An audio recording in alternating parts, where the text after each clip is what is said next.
Hello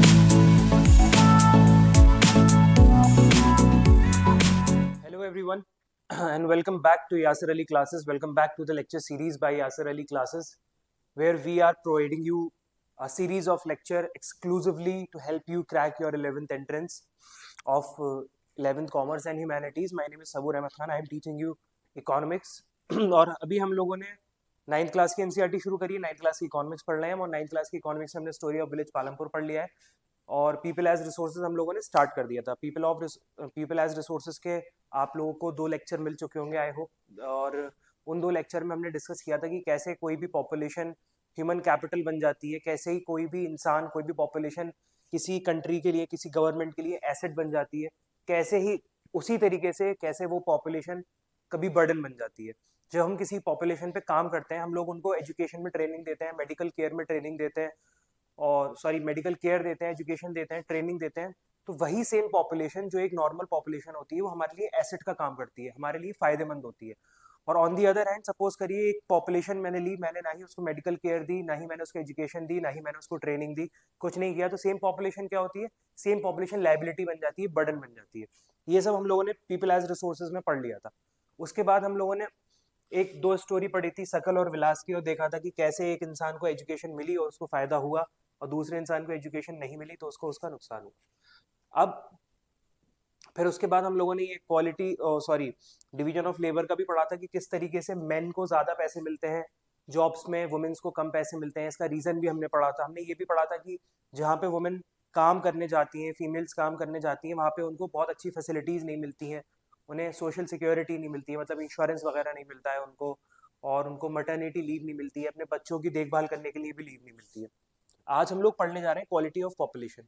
quality of population का मतलब ये है कि आपकी पॉपुलेशन की, सिंपल सी बात है जो इसमें बता रहा है, जो हेडिंग बता रहा है उससे साफ पता लग रहा है. क्वालिटी ऑफ पॉपुलेशन का मतलब है कि हमारी पॉपुलेशन की क्वालिटी कैसी है. क्वालिटी मतलब वो ये नहीं बताना चाह रहा है कि आपकी पॉपुलेशन कितनी स्मार्ट है, आपकी पॉपुलेशन कितनी अच्छी इंग्लिश बोल लेती है, आपकी पॉपुलेशन कितनी गुड लुकिंग है, आपकी पॉपुलेशन कितना अच्छा डांस कर लेती है. क्वालिटी ऑफ पॉपुलेशन से मतलब है कि आपकी पॉपुलेशन की लिटरेसी रेट कितना है, कितने पढ़े लिखे हैं वो लोग, आपकी पॉपुलेशन की हेल्थ कैसी है. हेल्थ, और हम कैसे पता लगाते हैं कि आप health indicated by the life expectancy, की आपकी पॉपुलेशन में लोग कितना जिंदा रह रहे हैं. फॉर एग्जाम्पल अगर आप जापान का केस लें तो जापान में एक गांव है जहाँ पे लोगों की एवरेज एज 90 साल है. ठीक है, 90 साल का मतलब ये है कि वहाँ पे हर आदमी लगभग 90 साल जीता है. वहाँ पे 105-110 साल उम्र के भी लोग जिंदा है.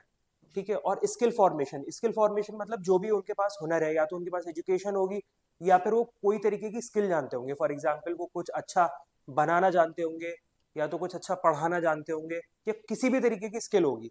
तो 3 चीजें हमने देखी. 3 चीजों पर डिपेंड करती है क्वालिटी ऑफ पॉपुलेशन. जब भी ये 3 चीजें ज्यादा होंगी तो क्वालिटी ऑफ पॉपुलेशन ज्यादा होगी, जब भी ये 3 चीजें कम होंगी तो क्वालिटी ऑफ पॉपुलेशन कम होगी या फिर क्वालिटी ऑफ पॉपुलेशन खराब होगी. Literacy rate, health of a person और स्किल फॉर्मेशन. ठीक है. तो कह रहा है क्वालिटी ऑफ पॉपुलेशन है ना, यही डिसाइड करती है कि किसी भी कंट्री की ग्रोथ कैसे होगी.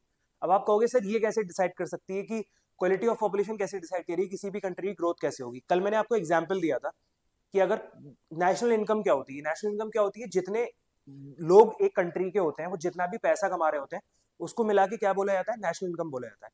अब सपोज करो वो लोग ज्यादा पढ़े लिखे हैं, उनकी लिटरेसी रेट ज्यादा है, वो लोग ज्यादा पढ़े लिखे हैं, तो ज्यादा पढ़े लिखे हैं तो ज्यादा पैसे कमाएंगे, जाहिर सी बात है, ज्यादा पैसे कमाएंगे तो नेशनल इनकम हमारी ज्यादा हो जाएगी. और अगर उनकी, और सपोज करो एक बंदा है जो बहुत सारे पैसे कमाता है, हमारी कंट्री में रह रहा है, बहुत पैसे कमाता है, 40 साल की एज में उसकी डेथ होती है, या फिर 40 साल की उम्र में उसकी तबीयत खराब होती है और उसकी डेथ हो जाती है. तो मतलब हमारे यहाँ लोग 40 साल से ज्यादा जिंदा नहीं रह पा रहे हैं, वहाँ की लाइफ एक्सपेक्टेंसी बहुत ज्यादा कम है. तो फिर क्या फायदा ऐसी पढ़ाई लिखाई का कि अगर आप 40 साल 50 साल के बाद आपकी डेथ हो जा रही है.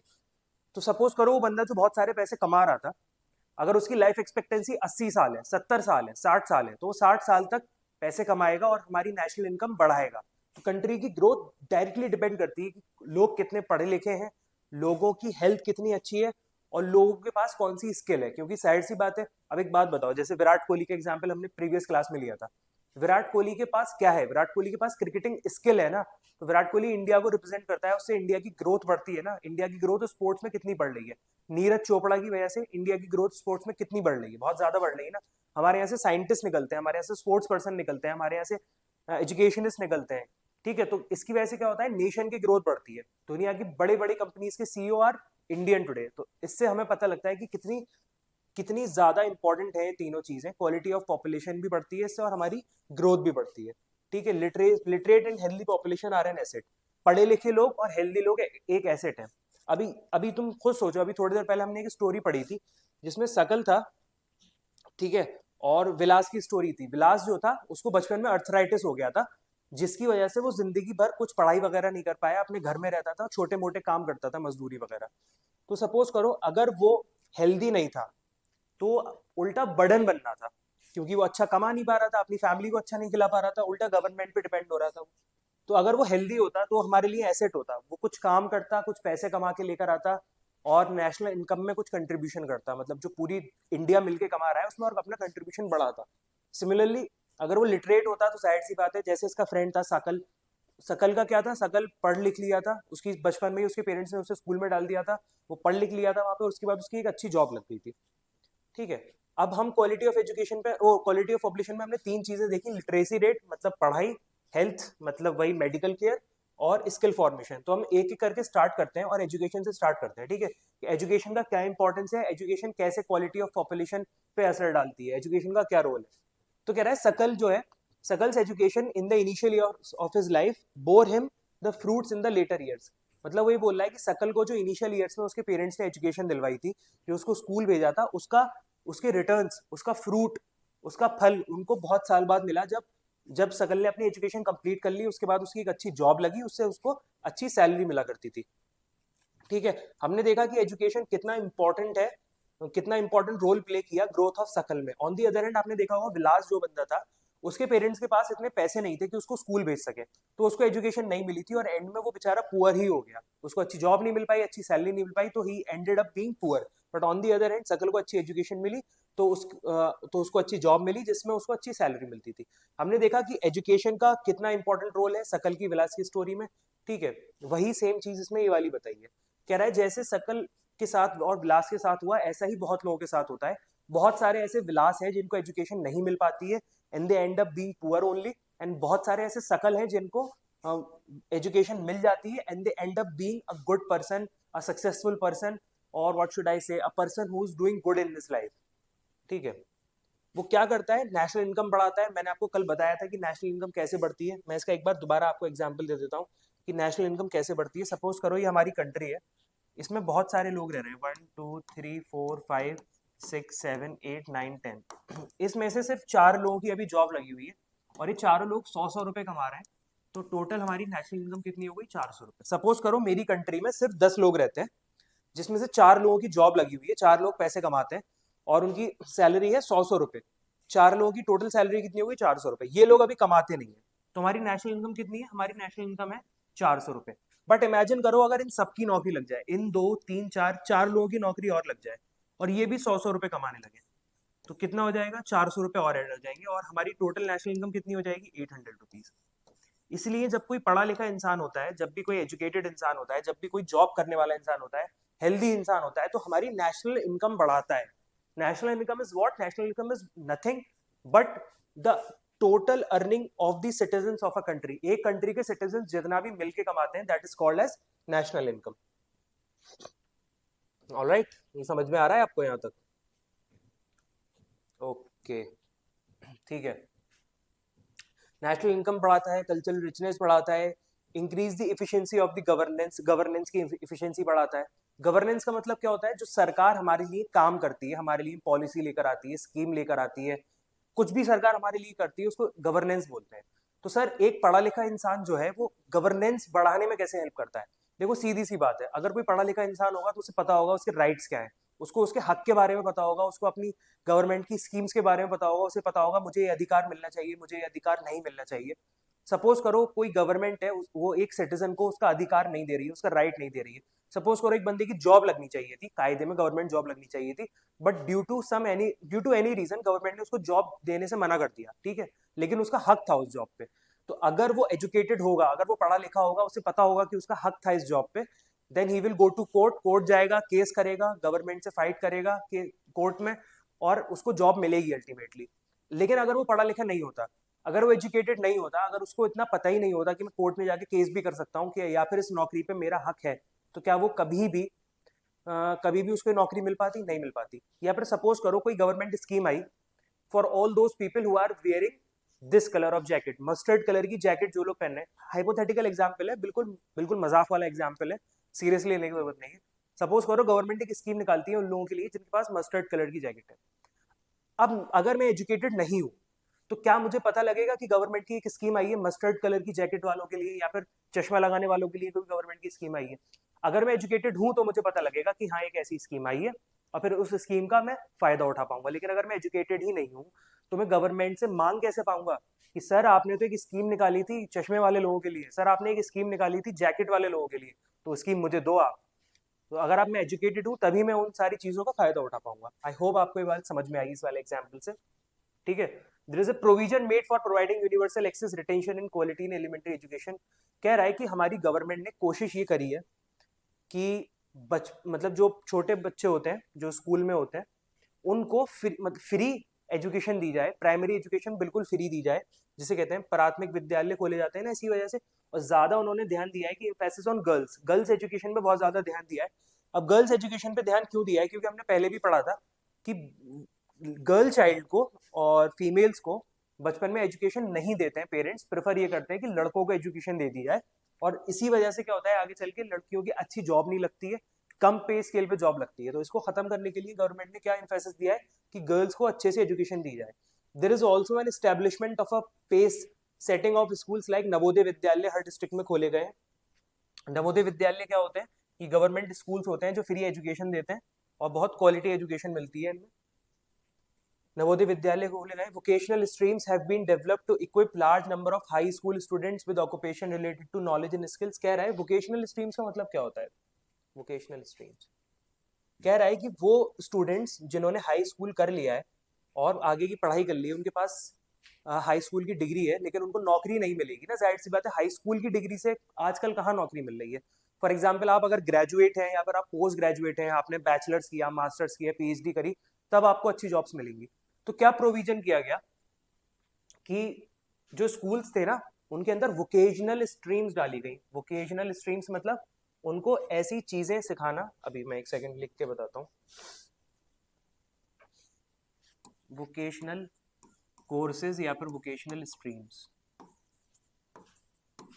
वोकेशनल स्ट्रीम्स या फिर कोर्सेज, इसका मतलब क्या होता है? फॉर एग्जाम्पल आप 10th ग्रेजुएट हैं, बस 10th ग्रेजुएट है और 10th के बाद तो आपकी जॉब लगेगी नहीं आपको, तो आपके स्कूल में बेटर है आपको कुछ ऐसी चीजें सिखवा दी जाए, जैसे आपको एमएस ऑफिस सिखा दिया जाए। एमएस ऑफिस होता है ना जिसमें वर्ड होता है, एमएस एक्सेल होता है, पावर पॉइंट होता है, ये सारी चीजें आपको सिखा दी जाए ताकि अगर आप किसी ऑफिस में जॉब करना चाहें तो आप आसानी से ऑफिस में जॉब कर लें। या फिर फॉर एग्जाम्पल आपको कोई कंप्यूटर एप्लीकेशन का वही कंप्यूटर एप्लीकेशन की कुछ नॉलेज दे दिया है कि सपोज करो आप टाइपिंग करना सीख जाएं, या फिर आप कंप्यूटर पे थोड़ा बहुत और कुछ काम करना सीख जाएं। या फिर हो सकता है आपको कुछ कैसी स्किल दे दी जाए, हार्ड स्किल्स, जैसे कि होती है हार्डवेयर स्किल्स, हार्डवेयर स्किल्स आपको प्रोवाइड करा दिया है कि आप हार्डवेयर पे कुछ काम कर पाए।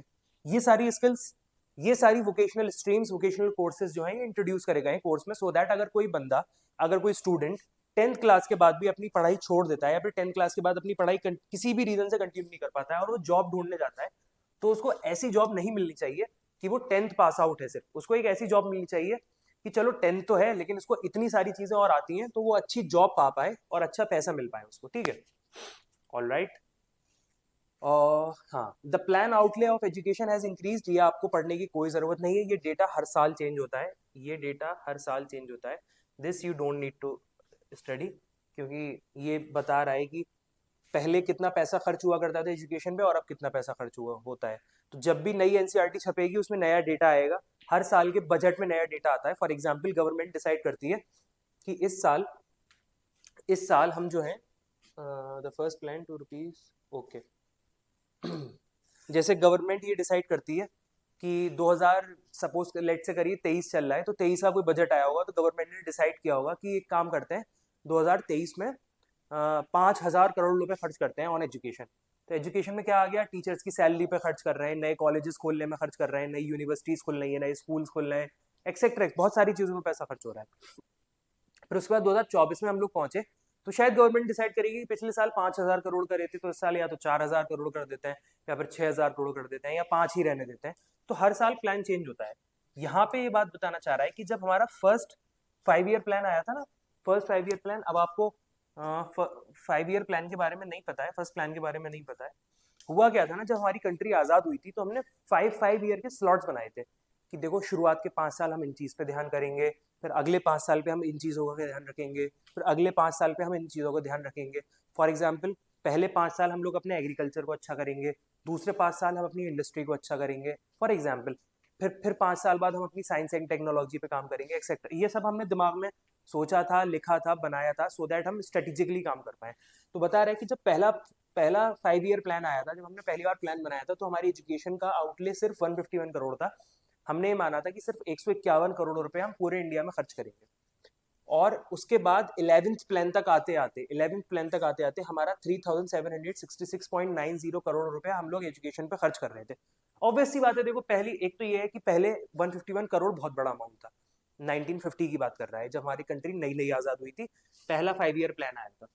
दूसरा ये भी कहना चाह रहा है वो कि हम जैसे जैसे आगे बढ़े टाइम में, हम लोग का एजुकेशन की कीमत समझ में आई और हमने उस पर ज्यादा पैसा खर्च करना शुरू कर दिया। ओके, तो who was the first minister of education, MHRD minister या फिर एजुकेशन मिनिस्टर कौन था? If you know the right answer please write down in the comment section. Okay, the expenditure on education as a percentage, ये आपको याद करने की बिल्कुल जरूरत नहीं है, ठीक है, डेटा इतना नहीं पूछता है। The budgetary estimate as stated in the budget etcetera etcetera, कि बजट में किस साल में कितना आया, ये आपको याद करने की जरूरत नहीं है।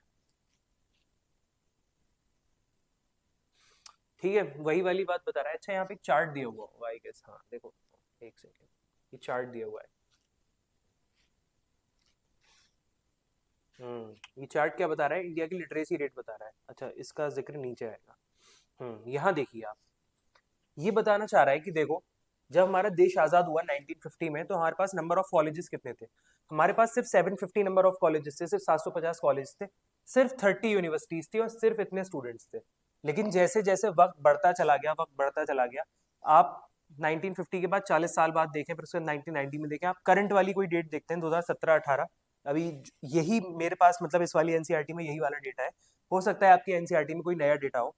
2017-18 में पहले जहां 750 कॉलेजेस थे, अब 41,012 कॉलेजेस, यूनिवर्सिटीज सिर्फ 30 थी, नाउ 851 यूनिवर्सिटीज, मतलब कितना बड़ा इंक्रीज है नंबर में, ठीक है। और जहां पहले सिर्फ 2,63,000, ओनली 2,63,000 स्टूडेंट्स थे, अब आप नंबर देखिए यहाँ पे कितना बड़ा नंबर है। टीचर सिर्फ 24,000 थे, अब नंबर देखिए आप कितना बड़ा नंबर है, ठीक है। तो दिस टेल्स कि हमने अपने एजुकेशन पे कितना ज्यादा पैसा खर्च किया है, ठीक है। उसके बाद documents of union state government, reserve bank of India, expenditure etcetera etcetera, ये सब बता रहा है कि हम लोगों ने ये सारा जो डेटा है ना, ये जितना भी डेटा दे रखा है, ये डेटा रटने की कोई जरूरत नहीं है। ये डायरेक्टली आपसे कोई डेटा नहीं पूछेगा, 2017-18, 2018-19 का डेटा नहीं पूछेगा। ये वाला जो यहाँ दिया हुआ है, ये शायद आपसे पूछ ले, ये पॉसिबिलिटी है आपसे पूछ ले कि 1950 में हमारे कितने कॉलेजेस, कितनी यूनिवर्सिटीज थी, ठीक है। और जो यहाँ पे लेटेस्ट डेटा दिया हो वो पूछ ले, सपोज करो आपकी एनसीईआरटी में 2022 2021 का डेटा दिया हो, वो पूछ ले। बीच का डेटा नहीं पूछेगा, कोई भी बीच का डेटा नहीं पूछेगा, सिर्फ पहला वाला और आखिरी वाला डेटा पूछ सकता है, ठीक है। Just a second.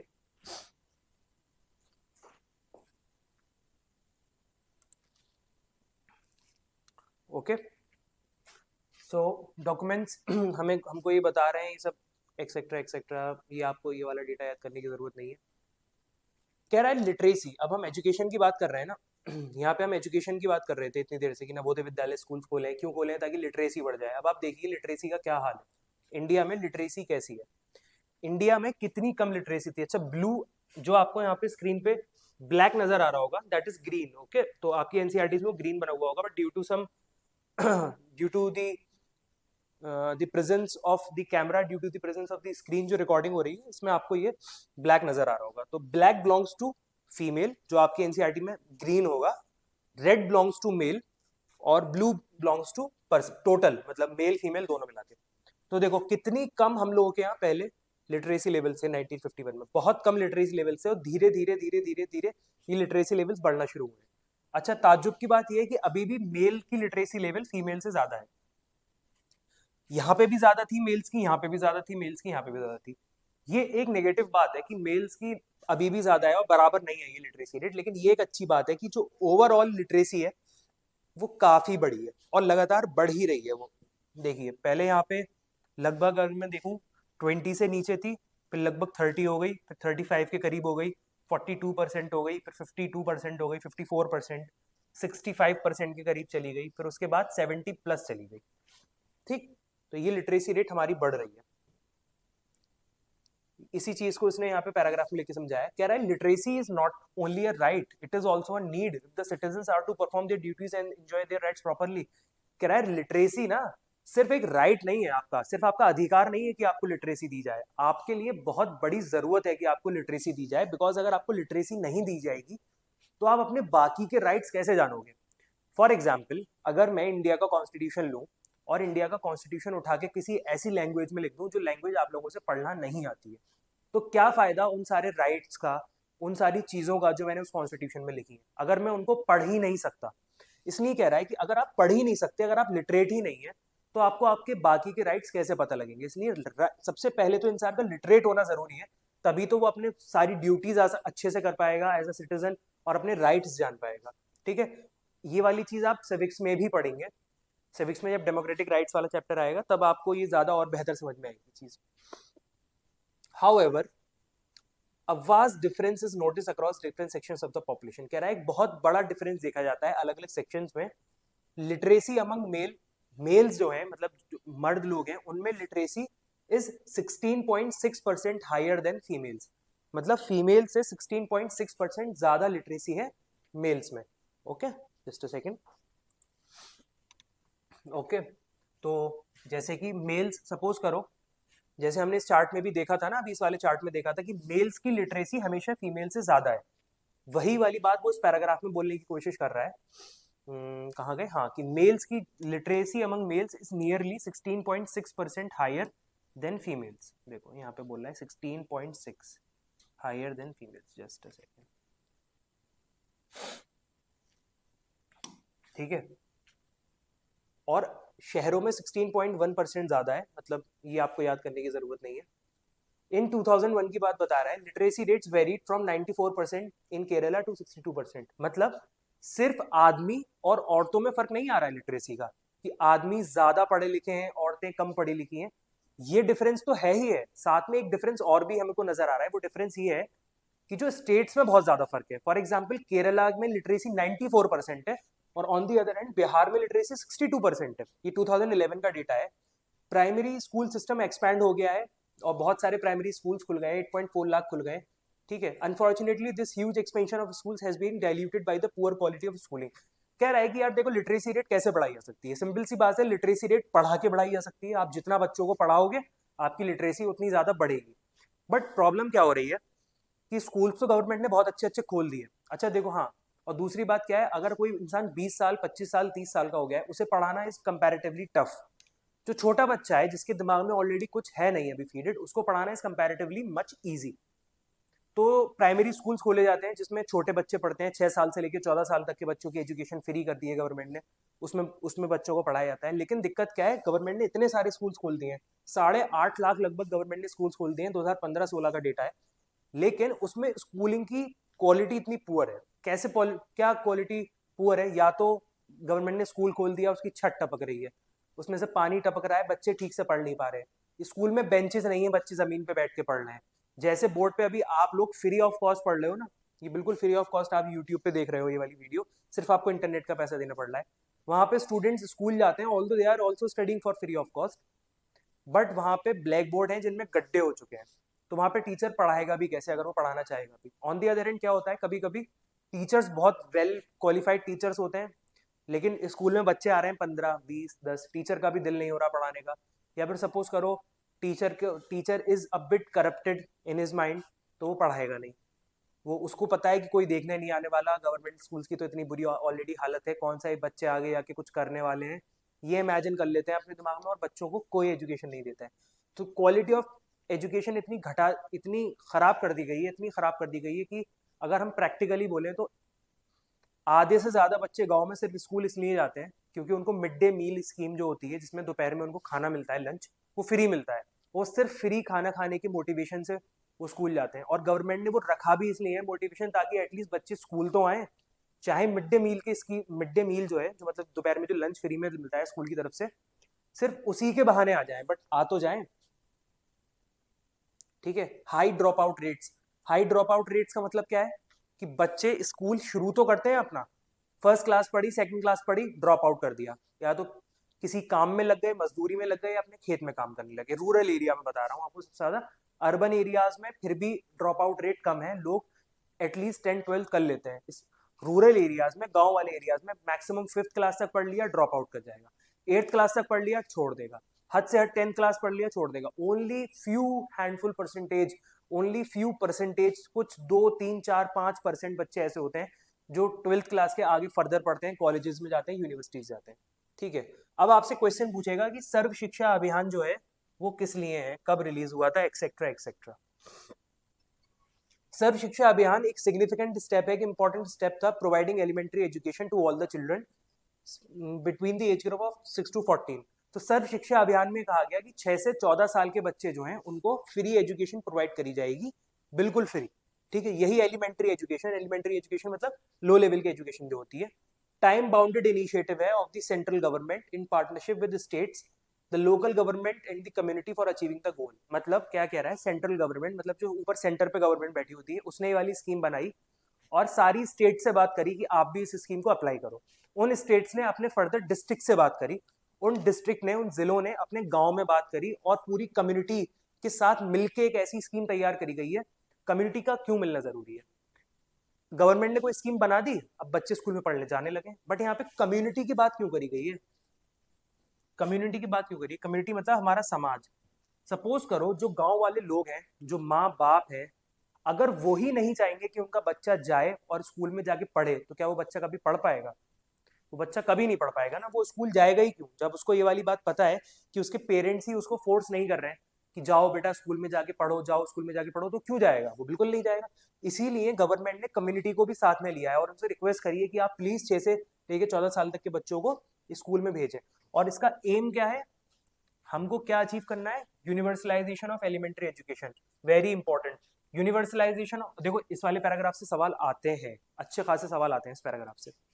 Universalization of elementary education का मतलब है कि हर बंदे के पास यूनिवर्सली, पूरे इंडिया में हर बंदे के पास एटलीस्ट एलिमेंट्री एजुकेशन होनी चाहिए। बेसिक एजुकेशन जो 6 से लेकर 14 साल की उम्र में दी जाती है, बेसिक एजुकेशन हर बंदे के पास होनी चाहिए। Okay. Along with it bridge courses खोले गए, बैक टू स्कूल कैंप लगाए गए। ये बहुत इंपॉर्टेंट, पता है इन सबसे सवाल आते हैं, इन सारी चीजों से सवाल आते हैं, वेरी इंपॉर्टेंट। ठीक है। ब्रिज कोर्सेज खोले गए। ब्रिज कोर्सेज में क्या होता है? फॉर एग्जाम्पल आपकी कभी, सपोज करो आप 5th क्लास तक स्कूल जाते थे, 5th क्लास के बाद आपका स्कूल छूट गया और आपको 5 साल 7 साल 8 साल बाद ये रियलाइज हुआ कि मुझे दोबारा से स्कूल ज्वाइन करना है। मैंने 5वीं क्लास तक तो पढ़ाई करी थी, 5th क्लास तक पढ़ाई की थी, अब मुझे 6th क्लास से दोबारा ज्वाइन करना है। लेकिन आपको स्कूल छोड़े हुए 6 7 साल 8 साल हो चुके हैं, तो क्या आप डायरेक्टली आके 6 में एडमिशन ले लोगे? आप नहीं ले पाओगे, क्योंकि जो भी आपने first second third fourth 5th class में पढ़ा था वो आप 6 7 साल में पूरा भूल चुके होंगे। तो ब्रिज कोर्सेज करे जाते हैं। ब्रिज कोर्सेज मतलब, ब्रिज का मतलब ही क्या होता है? पुल। ठीक है। ब्रिज का मतलब क्या होता है? पुल। सपोज करो तुम 5th क्लास तक पढ़ लिए, फिर यहाँ पे तुम्हें 6 साल का गैप आ गया या फिर 7 साल का गैप आ गया, और अब तुम्हें 6th क्लास में दोबारा से एडमिशन लेना है।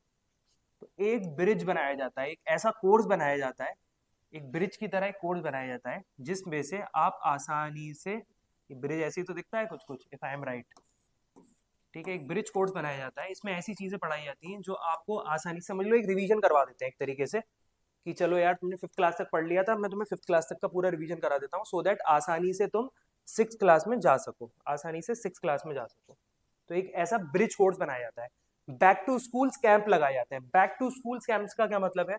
Back to school camps, suppose करो तुमने स्कूल छोड़ दिया, तुम्हारे गांव के, तुम्हारे शहर के, तुम्हारे मोहल्ले के बहुत सारे बच्चों ने स्कूल छोड़ दिया, तो कैंप लगाया जाता है, उसमें उन लोगों को बुलाया जाता है जिन्होंने स्कूल छोड़ दिया है, उनकी काउंसलिंग करी जाती है, उनको मोटिवेट करा जाता है, उनसे कहा जाता है कि आप दोबारा स्कूल जाइए।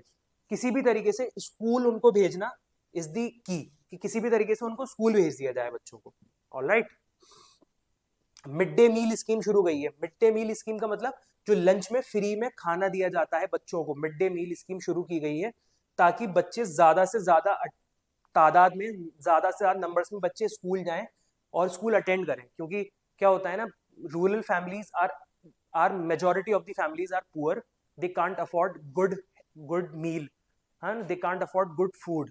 तो इसलिए उनको ये एक, उनको अट्रैक्ट करने के लिए एक ऐसा स्कीम, एक ऐसा ऑफर रखा गया है कि अगर आप अपने बच्चों को स्कूल भेजेंगे तो एटलीस्ट दिन में एक बार वो बहुत न्यूट्रिशियस खाना खाएंगे। उसमें उनको दाल चावल और रोटी, हर चीज मिलती है, जो भी न्यूट्रिशन की जरूरत होती है बच्चों को सब मिलती है। और ये सब इसलिए करा गया है ताकि बच्चे किसी तरीके से बस स्कूल आना शुरू करें, उनकी हैबिट लगे स्कूल आने की, और जब वो एक बार स्कूल आने लगेंगे फिर हम उनको पढ़ाई करना शुरू कर देंगे। यही पॉलिसीज है इंडिया की, जिसकी वजह से इंडिया की लिटरेसी बढ़ी है और इंडिया ज्यादा लिटरेट हो गया। ओके, तो आई होप आपको ये वाली चीज समझ में आई होगी यहाँ तक। I am stopping here for this lecture, क्योंकि इसमें मैंने आपको बहुत सारे फैक्ट बताए। इट इज़ इंपॉर्टेंट कि आप ये वाले फैक्ट्स थोड़े से डाइजेस्ट करने की कोशिश करो, थोड़े से डाइजेस्ट करो ये वाले फैक्ट्स। उसके बाद हम लोग अपना नेक्स्ट टॉपिक शुरू करेंगे। ऑल राइट, तो thank you so much.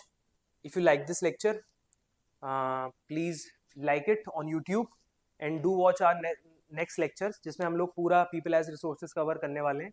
And if you find anything interesting, if you find anything which you want in these lectures to be included, please write us down in the comment section. Thank you so much.